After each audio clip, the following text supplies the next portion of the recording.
Le Fonds interministériel de prévention de la délinquance avait été doté de 60 millions d'euros supplémentaires sur 3 ans. Afin de financer certaines mesures nouvelles de ce plan, ce montant sera porté à 100 millions d'euros. Les autres seront financés dans le cadre des lois de finances sur les budgets des ministères.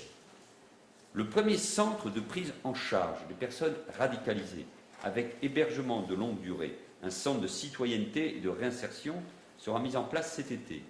Les premiers accueillis pourront être des repentis dont nous éprouverons la sincérité et la volonté de réinsertion dans la durée. Parce que la radicalisation concerne tout le territoire national. Je demande au préfet que d'ici la fin 2017, un établissement de cette nature soit créé dans chaque région.